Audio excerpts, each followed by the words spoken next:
The drama, the furore, the angst and the raised passions. Now, the Rugby 2011 World Cup is a very strong topic. New Zealand went into mourning after what has happened in the current World Cup. But now the drama lies in what is going to happen with Eden Park. Now, with John Bax coming into power as the Mayor of Auckland, he has thrown a spanner into the works with the government ready to start construction on the planned revamp of Eden Park. Now, ARC's chairman Mike Lee is suggesting that Mount Smart Stadium is the long-term investment to make. Now, with its proximity close to the motorways, to transport hubs and outside transportation, it is looking very attractive. ARC's chairman Mike Lee is pitching for this. Now, will Eden Park stand the test of time, or will Mount Smart Stadium be the dark horse for the front running? Let's join Mike Lee of ARC to find out what he thinks is going to be the better investment. Auckland Regional Council ARC Chairman Mike Lee has suggested that Mount Smart Stadium in Auckland's Penrose would make a better legacy stadium project than Eden Park. He calls on the government to consider it in terms of resilience, flexibility and value for money. I have to say I have a great deal of sympathy with John Banks and his attitude. I think he's being very common sense, and I think a lot of people would support him on this. I myself have come under considerable pressure, and the ARC, to put funds into Eden Park, and I have to say, if we thought it would do good, we would put funds into Eden Park, but I'm coming to the conclusion that the more public money that is made available for Eden Park, the more the contractors will put the price up. And I'm beginning to worry very much about the legacy value of Eden Park, or the lack of it. And I believe that we need to look very, very seriously in terms of legacy, in terms of space, in terms of resilience and flexibility at Mount Smart Stadium. And I believe if the price is escalating over the $190,000 that the government has generously underwritten for Eden Park, then it would be doing the public of Auckland a disservice not to at least look at projecting those sort of figures on Mount Smart Stadium and see if we can come up with something better, and something which Eden Park cannot achieve is to hold a Commonwealth Games and to support track and field athletics every year. And so it's not too late, but the ARC is doing some work on projecting the escalated costs, or even the 190 million cost, onto Mount Smart, and see if we cannot come up with something better and something which will leave a greater legacy. After all, even though Mount Smart is a regional park and has been managed by the ARC for 25 years or so, it is owned by the Crown, it is owned by the government, and there's a lot of room out there, and it is right next to the railway line, it's right next to the motorway, and it's pretty close to Auckland International Airport. Brisbane is the same size as the Auckland region and does well with just one mayor, one chief executive, 25 councillors and one bureaucracy. How would you compare that to the current council status in Auckland? Who talk about Brisbane always conveniently overlook is that Brisbane has a veritable army of bureaucrats. So Brisbane has only one council.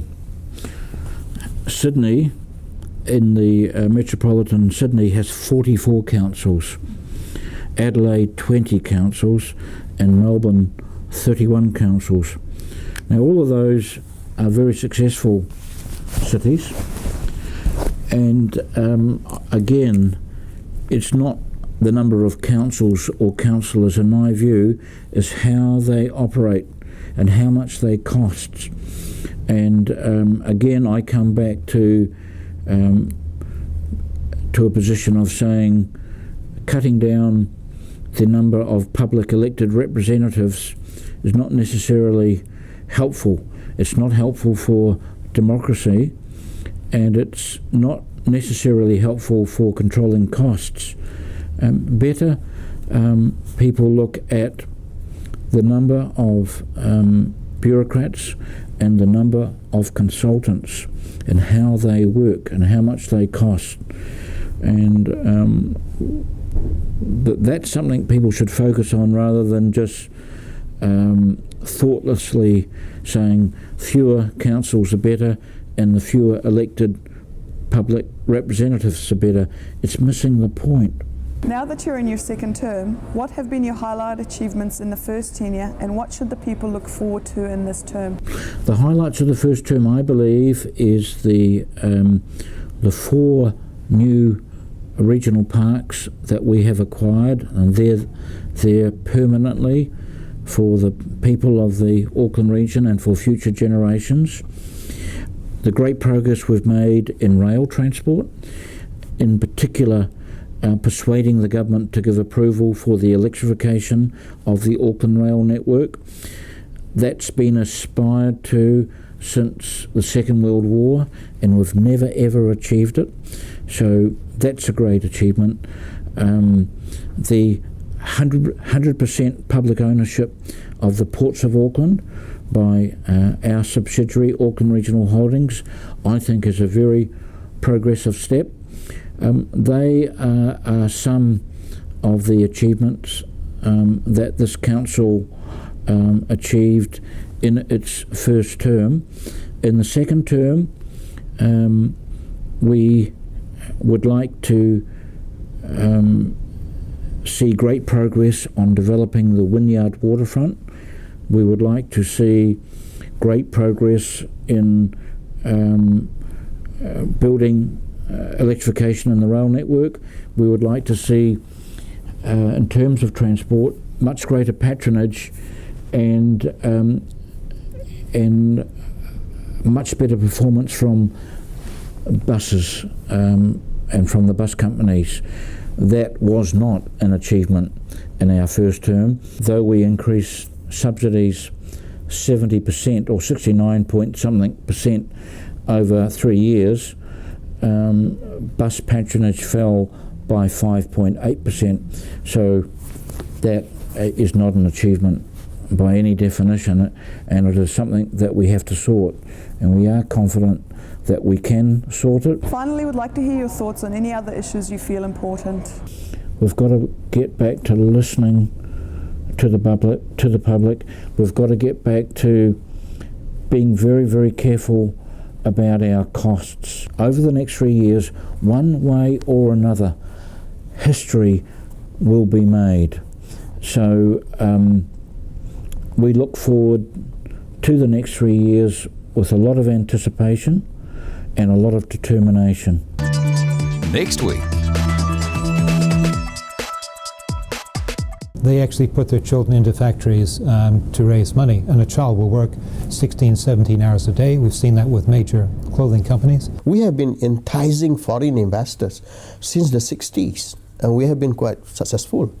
Our society has, to some extent, been transformed.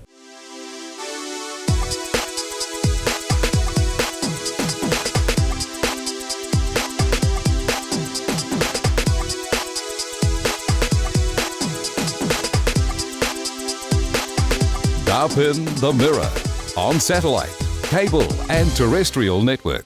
Okay guys, that's a wrap for this week. The show's come to a conclusion. Now, I'd love to hear the good, the bad, the ugly, the positive. Drop us an email, drop us your thoughts, drop us your comments at info@teamworkproductions.co.nz. That's info@teamworkproductions.co.nz.